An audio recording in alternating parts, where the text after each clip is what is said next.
When I'm an old man, I'm 80, and someone says to me, which one should I watch? This is the one I want to pull out. So watch the Wolverine.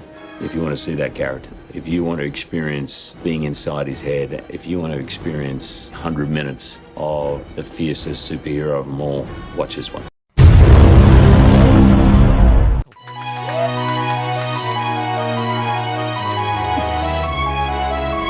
Who am I?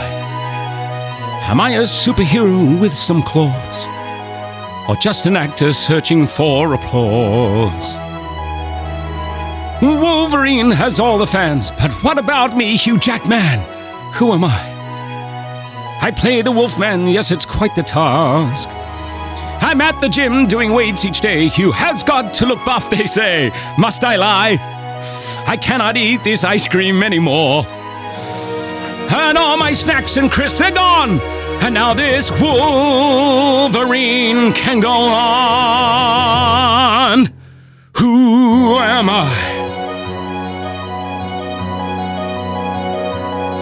Who am I? I'm Wolverine. And so, my friend, you see it's true. I am an X-Man who isn't blue. Who am I? I am Wolverine.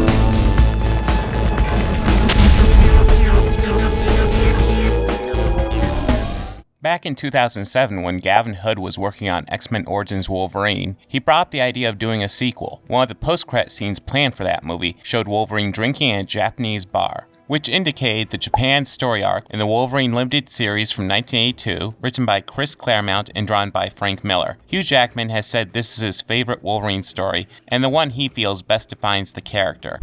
The samurai or Japanese story in the comics really stands out from the other X-Men or other Wolverine comics. It's one of the most popular story arcs. It was something that attracted my attention 12 years ago when I was doing X-Men 1. The film went through a wide range of directors, with Bryan Singer turning down the project and Darren Aronofsky signing on, only to have to drop out due to scheduling conflicts. Guillermo del Toro showed interest, as he was a big fan of the story arc, but after meeting with Jim Giannopoulos and Jackman in August of 2012, he chose not to pursue the project. James Mangold signed on to direct the movie later that month. Mangold was hired, and almost immediately the film went into production, giving Mangold practically no time in pre-production to go over the movie. A film shot like that must have some problems.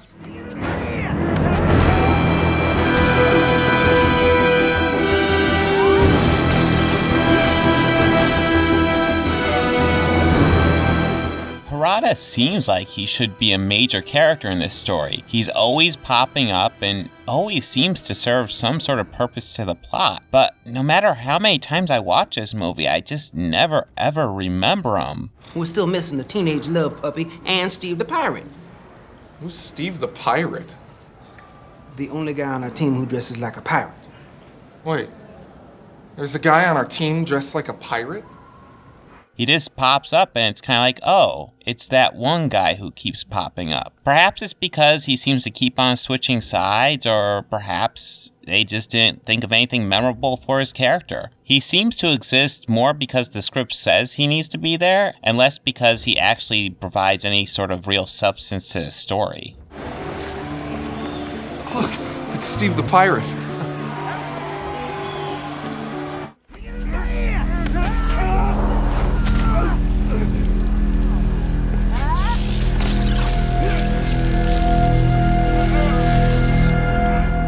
I know this is an actual actor, but it looks like they add a layer of CGI to him because he does not look right. He's got some major uncanny valley going on. It's real! Totally fake.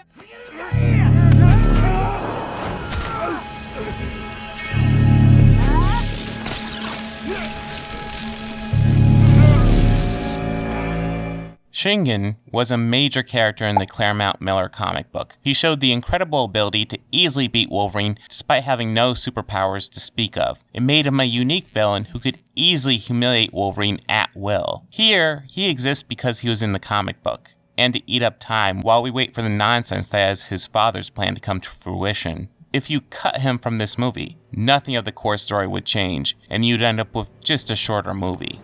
Oh my God, writing is so hard.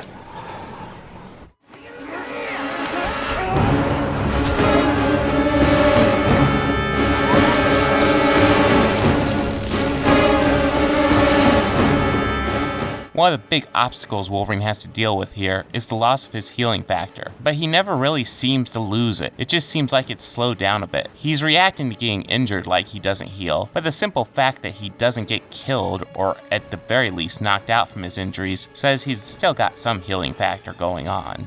One little mistake.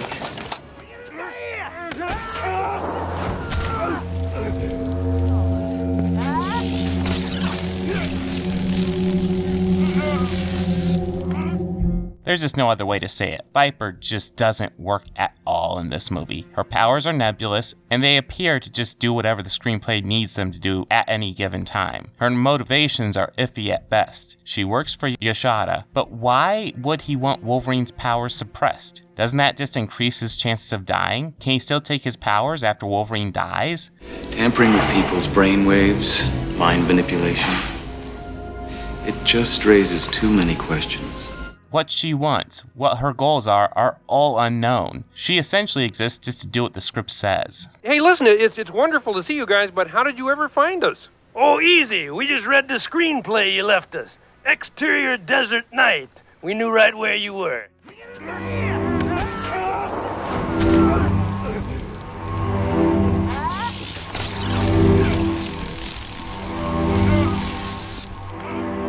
Yeah, if you can see a mushroom cloud like that, you're dead. I know this is a superhero movie, but it's about Wolverine, not the Flash. I can accept Wolverine's survival, but Yoshida is a very dead man. Meep, meep.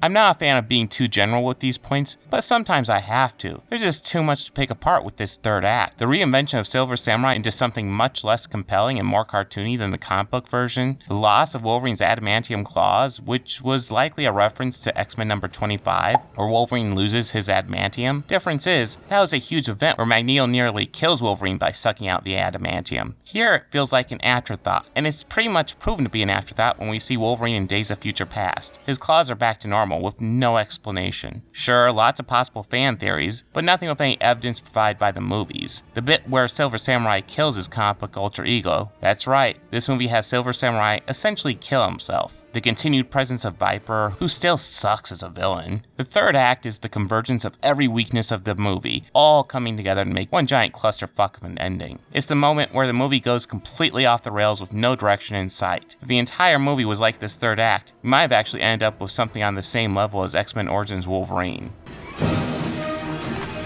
Dee-da-da-dee-da-dum. Dum-dum-dum-dum-dum. Dum-dum-dum-dum-dum. Come on. This is not the way.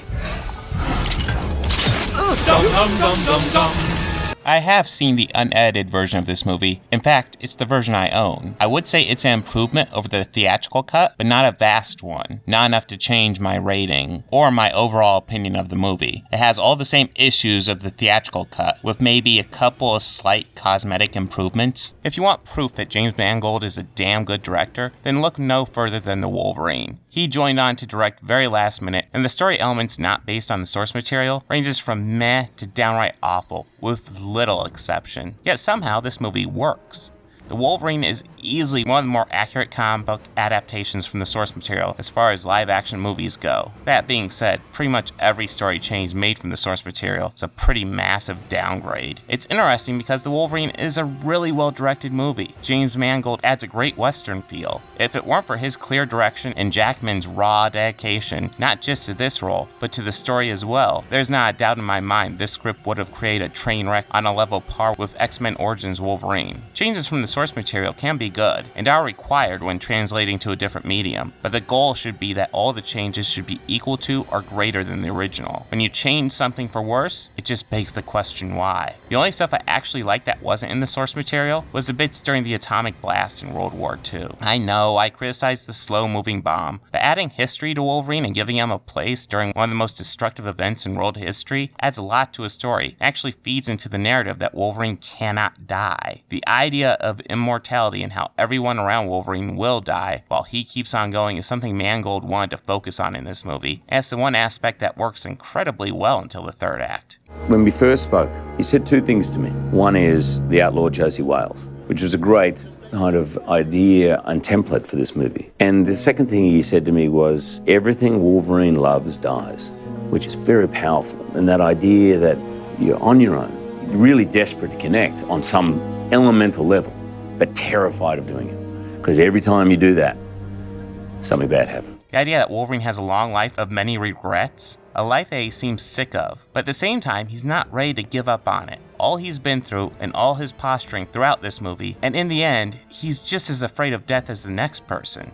The point is that Yoshida knows that this is a man who's been looking for a way out of living, and he's offering him a simple trade, which is to say that give me your life force, give me your healing, and you can have what you want. You want to die? Then die. Let me live.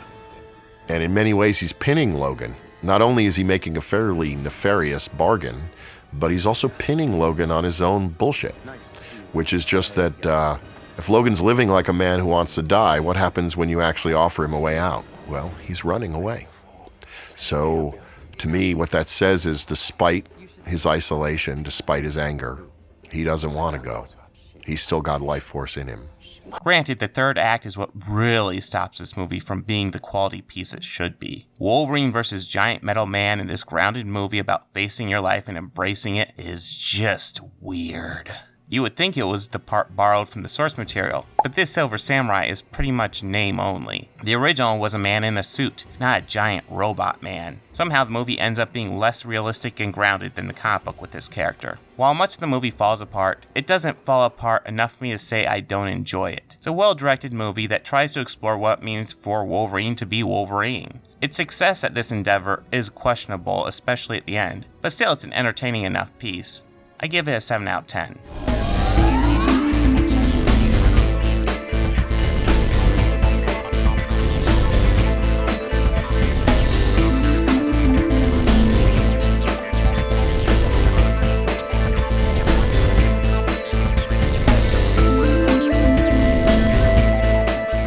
Touch me, man! Don't touch me! Don't touch me! What you gonna do? I'm touching you. I'm touching you. Do something! Don't touch me! Hey, if you like this video, please make sure to hit that like button and go ahead and subscribe. That helps me out a lot. And if you really love this video, consider visiting my Patreon page.